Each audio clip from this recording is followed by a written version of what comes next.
Hello and welcome to our Facebook Live. Back again with my wonderful friend Trent from Teach It Forward. Trent, how are you going? How's the weekend and start of the week been? Fantastic, mate. Yeah, the spring is in the air, more sun and grass is growing. I'm always happy when that's happening.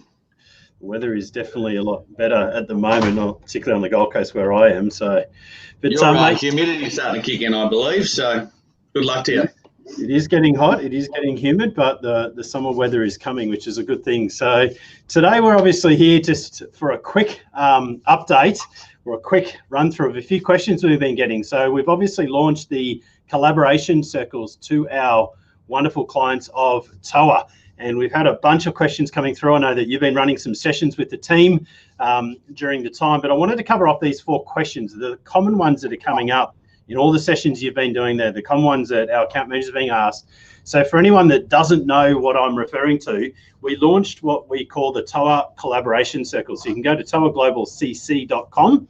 It's in partnership and powered by Trent and the Teach It Forward team, where it's all about peer-to-peer learning. And a large part of this was, for many years, we've been running events, and the biggest and the highest rating sessions were always the peer-to-peer ones at the end of the day that we ran. And we've had many clients over the years asking, what are other clients doing? And there was during conversation earlier this year, Trent, where you said, why don't we just put some groups together? I've been doing this with my clients for years and it works. So that was the original idea. So I'm going to cover off a few of the questions that we've been getting asked just for any of our clients that do have questions. But I think the first one is how long do clients need to commit to these? Is it something where you come and attend, 6 months, 12 months? Is it an ongoing thing? What's the commitment for someone that is joining the collaboration circles? Well, the commitment with Teach It Forward has always been you come in, and if you don't get 200% return on investment, give us feedback and you can leave if that's what you choose. But what people typically do, we're not going to have any contracts here. I would say give it 4 sessions, which will be around 12 months. And then really I'll come to the group and say, okay, what do you want to do? What do you want to change? Do you want to stop? Do you want to start? But if you've come to 2 sessions and it's not for you, then you can always stop. But what we've seen, Nick, through 8 years of running these, with intent, people don't stop for years and years and years. Like we have people in for 6, 7, 8 years. But I think the key point that I've said to people is that you should only stay while you're receiving value, while you still have the energy to give. And I think the shortest anyone's ever done it is about 2.5 years, because obviously there's a value exchange. But I think what's really important, there's a lot of service providers to the accounting industry who put them in contracts and pressure. That's not what TOA and Teach It Forward do, and that's not what we're going to do. Excellent. The other question was around, obviously, we're going through the middle of COVID at the moment. So anyone watching this in a year or 2 years or 3 years, we're in that wonderful period of COVID where accountants and bookkeepers are absolutely swamped. They're needed more than ever now. And I suppose we're hearing some of our clients are asking the question of what, is now the right time to be going into something like this when I'm so busy? So I've certainly got a perception on that. What's your take on that question? So I'll show you mine and you show me yours. Is that what you mean? Yeah, okay. Go for it. So I think that the thing is every accountant that's talking to me and bookkeepers talking to me now is saying we are really servicing our clients. So we're really having to help them and be with them and support them through this time. And my question when some of the TOA clients have talked to me said, is this the right time? I said, well, who's doing that for you? Who's supporting you through this time? Who's got their arms around you and giving you the distinctions? Because when you're the busiest is when you need support the most. If you can get it from fellow people in your industry who care and going through very similar things, you only need one distinction in a session to make that difference, to feel that support and care. So is this the right time? Well, I think it is for a lot of people. Because you can only give so much. There's a time when you, as a profession, need to receive as well. So your fellow practitioners are going through exactly the same thing as you. And to have them beside you, know that you're not alone, and that when you're in strife or, you need some carry through, you've got it. So, we've got firms right now in these groups who are really short of team right now, or there's an overflow, and some of the other firms in the group are actually well under control, and they're pitching in and sharing resources. We've got a few guys who are having just a drink, having a Zoom drink on a Friday, every second Friday, I think it is, just to shoot the crap, shoot the stuff. Shoot the breeze, that's what I wanted, thank you, yeah.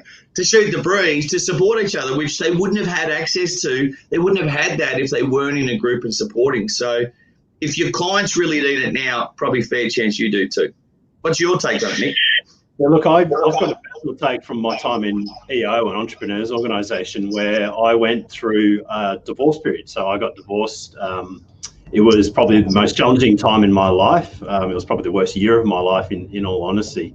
And I ran away from my group. I just vanished for 3 months, and I then came back into it. They had to, part of our rules were if you miss 3 meetings in a row, the forum vote to either keep you or kick you, meaning kick you out because you've broken the rules. I just vanished.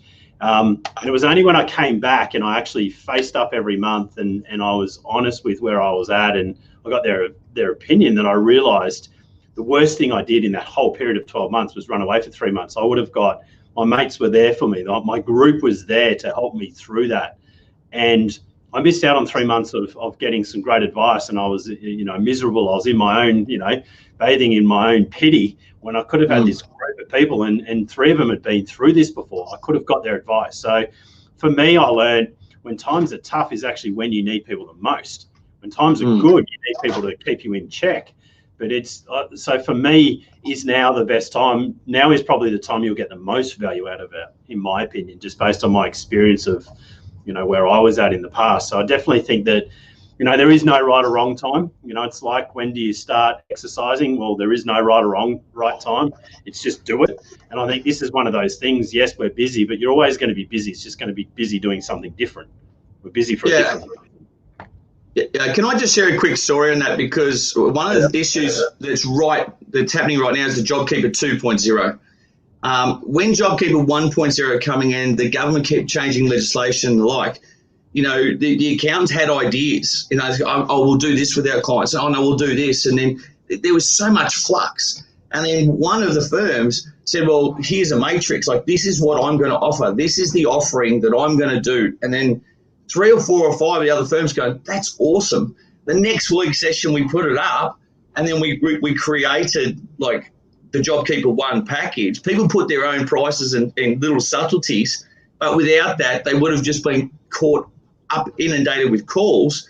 Because of that, I reckon each of those firms, I don't know the exact numbers, mate, but because they could leverage and get speed on a decision and a service to service the firm's clients, the minimum any of those firms would have been about 30 grand. I think the smallest firm made about 30 grand. Without that group, they probably would have dilly-dallied, picked up a few here and there. So I think, one of the firms made about 160,000 from that. So it was everything in between that. So that's a classic example that we got COVID 2 now. We got JobKeeper 2 now. This is the time to bond, like get together and leverage. I think the other part of that is that at our client event that we ran in Australia, one of the things that came out, we had 2 of our clients talking about their journey over the last 4 months. Both of them have been busier than they ever have been. Both of them have got more new clients than they ever have been. But both of them have been, one thing that I took away from that compared to a lot of other clients is they've actually taken the time to focus on running their business. Even though they've never been busier, they're working enormous hours, they've still continued the business rhythms to focus on building the business. And it's interesting that the clients that, when we did a survey on how many clients have done their strategic planning for this current, the financial year we've just gone into in Australia, and for North American clients, the ones, have you done your strategic planning for the one that you're moving into very soon? A lot of firms haven't done that. They've been too worried about being in the weeds, and we're always going to be busy. So it's a matter of how do you balance that combination of both? And I don't necessarily know if there's a right or wrong, but I definitely think there is the right of, you need to focus on the longer term as while trying to work through the short term. I think that's my big takeaway. So I think that sort of leads me into that, one of the final questions that people typically had about the collaboration circles was, what does a typical session or day look like? So I sign up to the group, I get allocated into a group. What's a typical day look like? What's the session going to look like? Yeah, so for most businesses, we'll do a business planning session in your group to get started so that you're all aligned. So you've all got a common structure. You then develop a common language, a vernacular to support each other on. So when we're helping one firm, the other firms in the group are getting it. So really just starts with, how did you go against your commitments from the last 3 months? So the thing that makes these groups work is personal or peer accountability and focus. I mean, one thing I think we've said earlier, and it's true, the only reason we're doing this is to accelerate the results of the firms. Like, that's the core reason anyone's going to join this. If you want to accelerate your results and save a lot of time and money on making mistakes or procrastinating, when you're part of a group, it's going to accelerate your success. So the day is about how'd you go against your 3 things, and then every member of that firm is going to put up a topic which they will have presented to the group a week before, so that the rest of the group can read what they need and put their answers and suggestions and bring resources. So the day looks like going through each, okay, this is your firm comes up, that's their hot seat, right, let's invest 30, 45 minutes giving and supporting to that firm to help them get what they need. Okay, these are some strategies, some ideas, right, what are your actions? What I see every time, Nick, is that we might be servicing, client A, but client B, C, and D are also going, geez, that's something we need to do as well. And they're grabbing the action. And we do that through the day for everybody. And then I'll also, share something for about an hour that will help take those firms to another level as well. That could be, something along time. How could you use time? How does what's the way your team are managing their annual workflow? What's the way that your team are managing their time in terms of efficiency? What return on asset are you getting, from your key assets, your team? And so we'll go into a topic like that, and then we'll go, rightio, fantastic, great day. You all got these actions and points. And as you always say, Nick, what's the point of doing a day if you don't go and put actions in place? At the end of the day, we then decide what's the 3 things each of the firms will take on and commit to the group to have done, which again, in the next session, they'll hold them to account. And then I think what's also important to understand, that's your day session, which will happen every 3 to 4 months, depending on the group's needs. And then in between those 3 months, there'll be a couple of 1-hour phone check-ins or Zoom check-ins. And really all those are about is going, how are you going with those 3 things? So it's not about doing a day, there's some actions, see you later.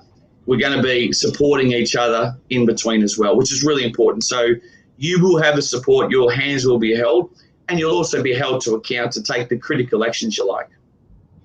And I think that's one of the exciting things about it is it's building that, I call it the value ladder. It's, for a TOA's point of view, we're going to be working a lot more closely with our clients on a monthly basis as part of these collaboration circles, and then the full day every 3 to 4 months. And it's just continuing to build that value by the peer-to-peer learning. And that's, I suppose, ultimately why we wanted to go down that path, because we know that I've seen the results that your clients outside of TOA have got by doing this peer-to-peer learning. And one of the biggest things, like I mentioned earlier, was the value that our clients get, the highest rated sessions at conference, at our client events, at roadshows, at all the events we do are the peer-to-peer learning ones. Yeah. So that's really where we wanted to be able to facilitate that and build this new offering to be able to do that. So that pretty much covers off most of the questions that people had. Trent, is there any final words that you wanted to give today? Let's go, Nick, is what I want to say. Good on you, Willie Lopez. You're a legend. Hey, look, at the end of the day is, if you're ready, and even if you're not quite ready, jump on a Q&A call. We've got a couple coming up this week.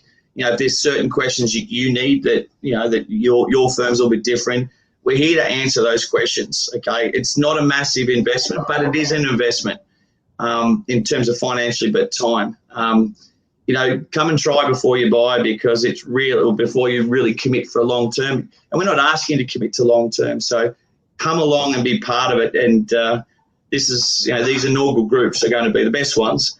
So look forward to seeing you there and chatting away. And thanks, Nick, for the opportunity. And let's build this TOA community. Let's make these firms, bookkeeping or accounting, let's make these the best in the industry. That's what you and I want. 100%, mate. As always, appreciate your time and look forward to chatting to you again soon. Take care, mate. Bring it on. Good on you, mate. Thanks, Nick. Take care.